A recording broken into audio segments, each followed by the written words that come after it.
First of all, welcome to another reading. Secondly, if you live in this area of Southeast Texas, it looks like the storm, which will become a hurricane again, that's now in the middle of the Gulf, is coming in our direction. We won't be in the eye of the storm, but we are on the dirty side of the storm, which means we probably will get a lot of rain. And hold on one second, I have to mute.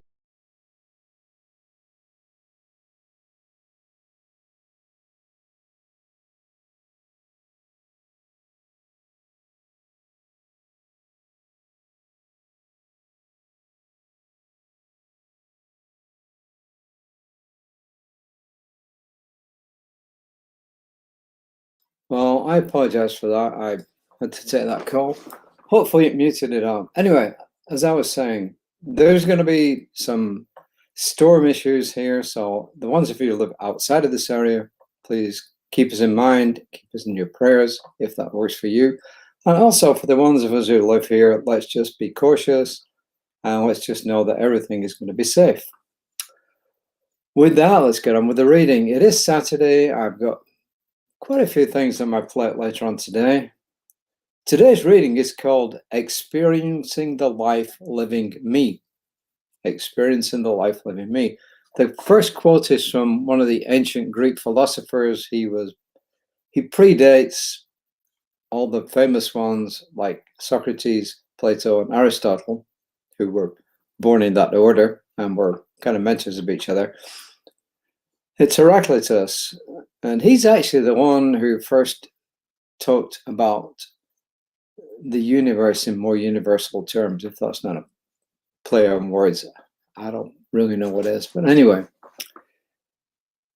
he said, you could not discover the limits of soul, even if you traveled every road to do so. Such is the depth of its meaning. And that was Heraclitus. As I said, he's one of the ancient great philosophers. There's not really a whole lot left of his writings. In fact, most of the ones who predated people like Pythagoras, Socrates, Plato, Aristotle, and so on, most of their writing is available to us only in fragments. We managed to put some of their work together, but as I said, most of it's in fragments. And Heraclitus was the one who actually linked the word to the universe coming into existence. Ernest Holmes in Observations, which I've never read, by the way, on page 22 says, it is the divine presence within us that every great thinker has sensed, that all poets have sung about, and all the great spiritual teachers are proclaimed. In other words, there's something within us that is much greater than we could ever imagine. There is a life within us, and that's what the mystics all seek. That's what people like the Buddha sought when he finally became enlightened. And as I said, that's what all the mystics have sought throughout the ages. And to be a mystic, it's really not a big deal. It just simply means that you see that there's more to life than just living on the surface. So there's a deeper meaning to life. Reverend Josh says this, I let go of the life I'm living and open myself to experience the life living me. And this is spiritual life. He says, my life is not mine alone, but it belongs to that in me in which I move, live, and have my being. The source of all being, if you like, whatever brought everything into existence. I let go of the life I'm living and open myself to experience the life living me. He's going to repeat this quite a few times here. Perhaps one of the greatest illusions we live with is that our life belongs to us. Hang on there. It is not that it is not our life, or that we're not at choice about how we live that life, but our life did not come from us, but rather for us. Your life and my life come from the same source. Our lives belong not to us, but to the source that brought us into being. He uses the word God. I use an all-encompassing term. I let go of the life I'm living and open myself to experience the life that is living me. He's going to repeat it. If you and I take the time each day to remember that our life is not ours alone, but that there is a magnificent life that is the source of all life, that is unconditional joy, pure wisdom, and love eternal, we can better allow this life to inform our days, rather than the one, as wonderful as it might be, that we keep telling ourselves is ours, i.e. ours alone. Today, I let my life be informed by the life living me. That life is joy, it is wisdom, and it is love. I allow what is temporal to be informed by the eternal. So what does all this mean? Well, if you want to look at what the mystics have done, they've discovered that there is a greater experience of life that is available to us. And any of you who have ever had a mystical experience will know exactly what I'm talking about. The problem with mystical experiences is that you can't really describe them because they are an experience, and by definition, it's really hard to describe an experience.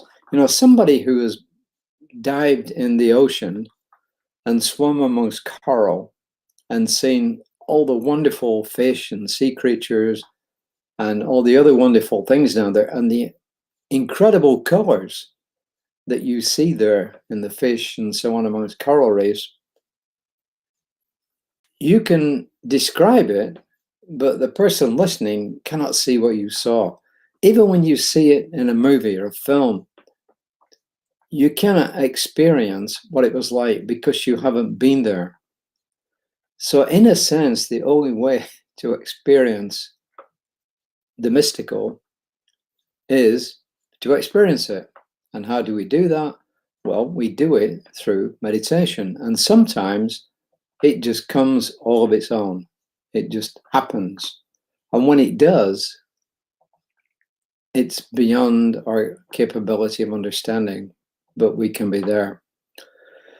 So what this tells me is that in our everyday lives, we simply need to take time out, be alone for a certain amount of time, do some breathing, concentrate on your breath, and just allow the external world to go to one side.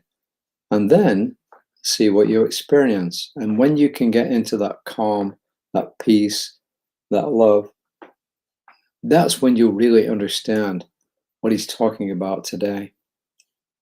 I let go of the life I'm living and open myself to experience the life that is living me. So if this all seems a little bit too mystical or a bit too spiritual, then just think about it this way. We know for a fact, because of studies we've done over the decades, that the act of meditating produces a lot of physical benefits. And it also takes us out of that me syndrome. It allows us to look at a bigger picture on life. And it does have a lot of practical benefits. For instance, Reverend Jesse, our senior minister, said it brought his blood pressure down by 40 points. I think it's 40, it might have been 80, but it was a lot. And I do know personally that just by taking time each day and spending some time breathing, that my blood pressure has come down to normal limits from what was reasonably high at one time. So the physical benefits, but there's also benefits in how it helps us to change how we look at life, how we view life. And then you can find meaning in such statements as, thank you very much, I have no complaints whatsoever. You can start accepting life and know that you can get beyond whatever it is that's bothering you right now. And you can look beyond yourself and look at helping other people. That's all I got to say, except another reminder, the upcoming class will be starting actually 2 weeks from Monday. There's a link there. Whether or not you're thinking about taking it or not, just go and check it out and just read the description and see what you think, because I think it's a really cool class. But of course, I'm teaching it. So until next time, take care, stay safe, And I'll be back tomorrow at 5 p.m. and we'll see how it goes from there. Namaste.